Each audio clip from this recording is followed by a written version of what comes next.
Welcome to another Linfield Coaches CatChat. Joe Stewart here with head Linfield lacrosse coach Sarah Dalsey. A week before CatLax is headed out east to take on some teams in North Carolina. You're in the full preseason swing of things. How have things been going here these last few weeks? You got a bunch of the same team coming back.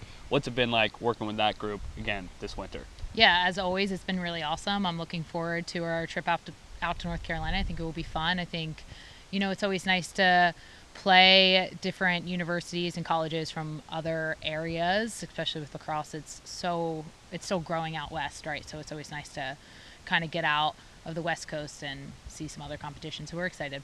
With so much of the same team coming back, continuity, we talk about it a lot in sports and how much it can help a team when you bring back a mostly same group. What are some of the ways you hope that continuity benefits your team this season?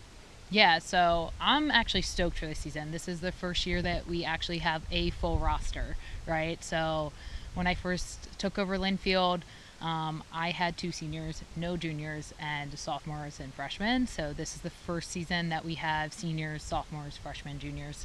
So I'm really, really excited to bring back a lot of the same players from last year. And then we, of course, added a few freshmen that, I'm really excited to see how they do in our conference, because they've been showing up at practice and they fit right in, which is really, really exciting to see. Last year, you guys go 6-9, 4-8 in conference, end up in 5th, just on the outside looking in of the NWC tournament, but certainly some solid progress compared to the 2023 season. Where are you hoping to see some more progress and improvements for this group? Yeah, so like you said, we have a ton of returners coming back. I think just more consistency, right? I think a place that we kind of have been working a lot on is our transition, right?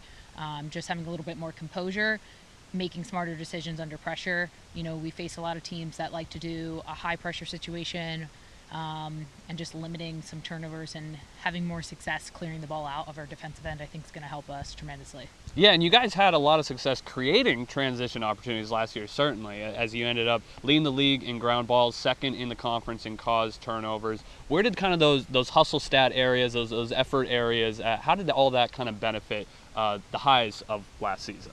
Yeah, so to me, those stats are some of the most important stats in lacrosse, right? Hustle stats are everything, and that's something that my team really loves to be successful on, right? That's what we like to call controllable.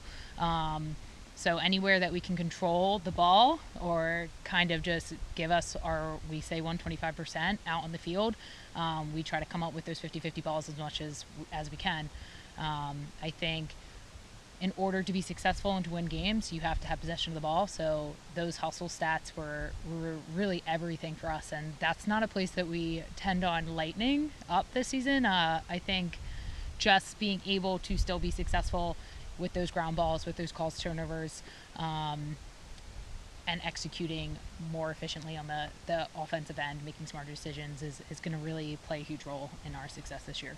125%, elaborate a little bit on that and what it means for the team. Yeah, so 125 came across just one practice, and it slipped out of my mouth, and they kind of made fun of me a little bit for it, but it stuck, and that's just kind of part of our culture now. And sometimes you never know if they're still just making fun of me or not, but yeah, they like to play 125%, because you can't go back in games, right? So you want to leave the field with everything out there. So. And 25% more, yeah.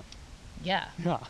Okay, so you mentioned the sport's been growing out here out west, and certainly that's very true in the Northwest Conference, adding 2 new programs this year. Lewis and Clark going to full conference status. Pacific Lutheran is skipping kind of a warm-up year and going right into full conference status after having a club team last season. So, and then a couple coaching changes too around the league. Interesting time for the NWC. How do you kind of evaluate it right now, and where do you see Linfield's place in it? Yeah, so I'm super excited for our conference. I think it's progressively been going in the right direction for women's lacrosse, which is really, really exciting. I think the teams are going to look entirely different this year. I mean, there's always going to be those teams that are just super stable and just play a really good game of lacrosse, right? I think Willamette is one of those teams. So I'm excited to kind of see how the conference turns out. I'm very excited to have PLU joining us, Lewis and Clark joining us as well. I think it speaks a lot for women's lacrosse out west, and I think the more successful we are as a conference, the better off we all are going to be. So I'm excited to see how it turns out. All right, one more before we get snowed on or hailed on, of course. Spring sports season, right? Yeah. But you guys heading out to North Carolina, like we mentioned, playing a very good Methodist University team, and then playing Brevard College as well. And even for a team in the middle of the pack in their conference out east, we know that's going to be a good measuring stick for a West Coast team. What are you hoping to find out about your squad here in this trip to North Carolina? Honestly, I find that my team is just a team that does their best when they're having fun, right? I think having these out-of-conference games that don't feel so heavy on them, I don't count them out. I think they're going to be tough games. I think it's going to be a good measurement, but they never disappoint when we talk about their effort that they give. So I think for me, going into these preseason games, out-of-conference games, I want them to have fun, right? I want them.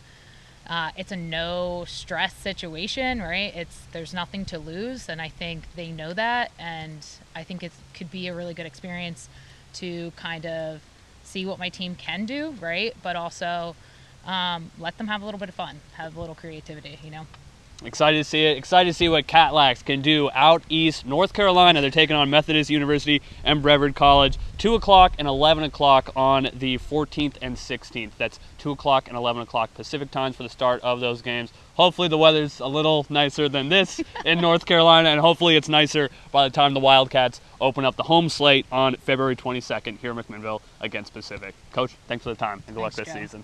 Thank you.